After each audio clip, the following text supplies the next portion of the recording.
사무엘상 6장 19절부터 21절까지 말씀입니다. 그런데 벳세메스 사람들이 여호와의 궤를 들여다보았기 때문에 여호와께서는 백성들 가운데 50,070명을 죽이셨습니다.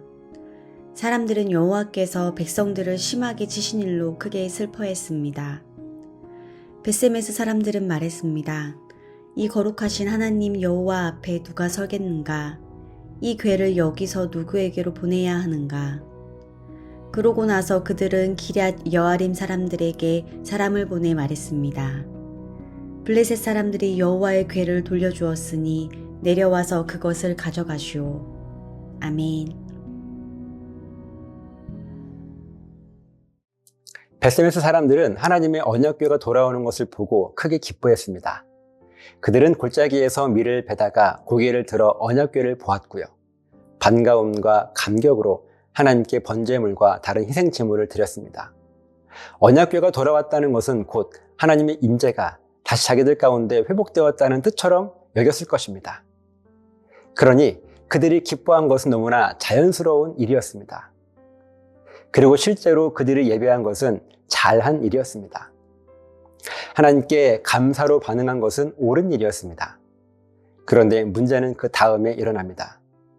19절 말씀을 보면 벳세메스 사람들이 여호와의 궤를 들여다보았기 때문에 하나님께서 그들 가운데 70명을 치셨다고 말씀하십니다. 조금 전까지 기쁨으로 가득하던 공동체가 한순간에 큰 슬픔으로 바뀌어 버립니다. 방금 전에는 예배하고 있었는데 이제는 크게 통곡하고 있습니다. 왜 이런 일이 일어났습니까? 핵심은 하나이지요. 잘 몰랐기 때문입니다. 벳세메스 사람들은 하나님의 언약궤가 돌아온 것이 너무 반가웠습니다. 그러나 그 언약궤가 무엇을 뜻하는지, 그 앞에서 사람이 어떤 태도로 서야 하는지, 하나님께서 얼마나 거룩하신 분이신지를 그들은요 분명하게 알지 못했습니다. 언약궤는 단순한 종교 물건이 아니었습니다. 그것은 하나님의 임재를 상징하는 거룩함이었습니다. 거룩하신 하나님께서 자기 백성과 함께 하신다는 표징이었습니다.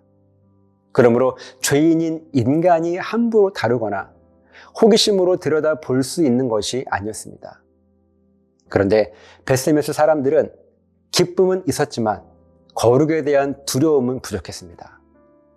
반가움은 있었지만 말씀에 대한 정확한 이해는 부족했습니다.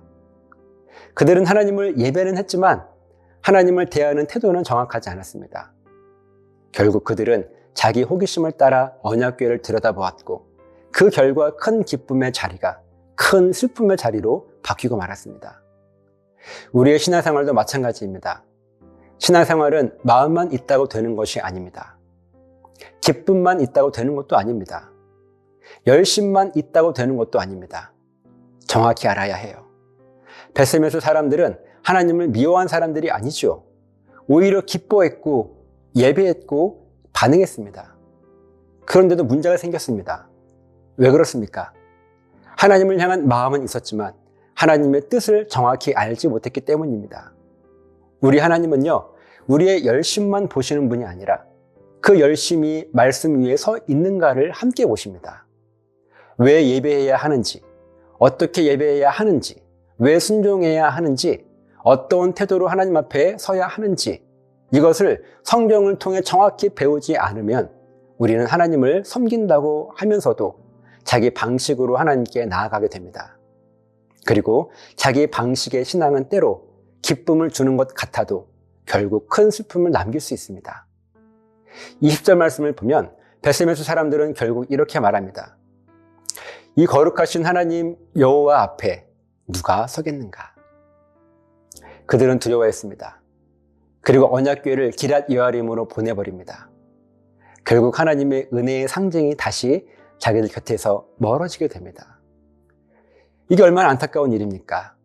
기쁨으로 맞이했던 언약궤가 결국 두려움과 오해 속에서 또 멀어지게 됩니다. 왜 그렇습니까? 잘 모르기 때문이지요. 하나님의 거룩함을 바르게 알지 못하니 하나님을 오해하게 된 것입니다. 자기들의 잘못을 돌아보기보다 하나님이 너무 무서운 분이라고만 느끼게 된 것입니다. 우리도요, 이럴 수 있어요. 말씀을 제대로 배우지 않으면 하나님을 오해합니다. 하나님의 거룩함을 알지 못하면 하나님을 부담스러운 분으로만 여기게 됩니다. 하나님의 뜻을 분명히 깨닫지 못하면 신앙생활이 기쁨과 슬픔 사이를 계속 흔들리게 됩니다. 그래서 어떤 때는 열심히 하다가도 어떤 일 하나로 크게 낙심하고 하나님과 거리를 두게 되는 것이죠. 그렇기 때문에 우리는 더 정확히 알아야 합니다. 더 깊이 말씀 안으로 들어가야 합니다. 이렇게 하나님을 바르게 알고 바르게 예배하고 바르게 순종하기를 결단하시는 저와 여러분의 삶이 되시기를 예수님의 이름으로 간절하게 부탁을 드립니다. 기도하시겠습니다. 하나님, 우리의 신앙생활이 사실은 잘 모르기 때문에 어려움을 겪습니다. 우리의 느낌과 감정대로 신앙생활하지 않도록 도와주시고 하나님의 말씀 앞에서 왜 신앙생활을 해야 하는지 또한 어떻게 해야 하는지 분명히 깨달을 수 있도록 도와주시옵소서. 감사드리며 예수님의 이름으로 기도합니다. 아멘.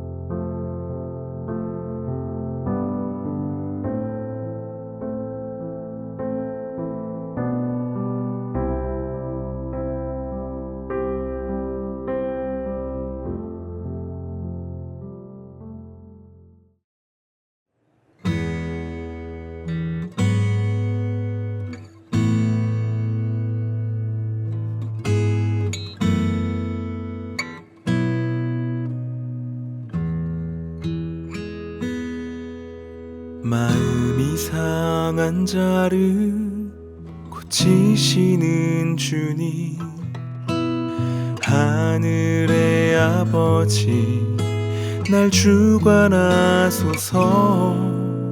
주의 길로 인도하사 자유케 하소서. 새 일을 행하사 분케 하소서. 성령으로 채우사 주보게 하소서.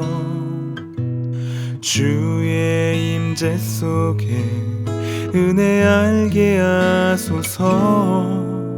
주 뜻대로 살아가리 세상 끝날까지.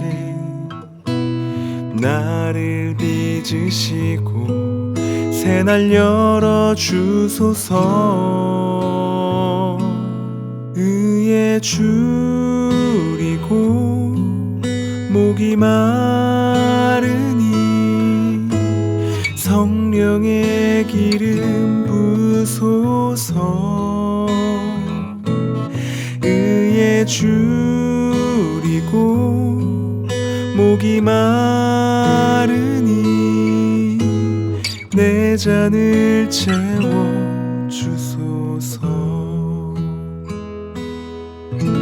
마음이 상한 자를 고치시는 주님, 하늘의 아버지 날 주관하소서.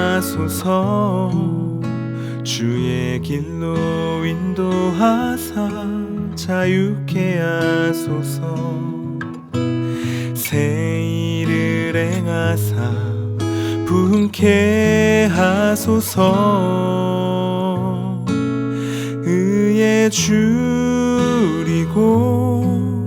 목이 마르니 성령의 기름 부소서. 의에 줄이고 목이 마르니 내 잔을 채워주소서. 의에 줄이고 목이 마르니 성령의 기름 부소서. 의에 줄이고 목이 마르니 내 잔을 채워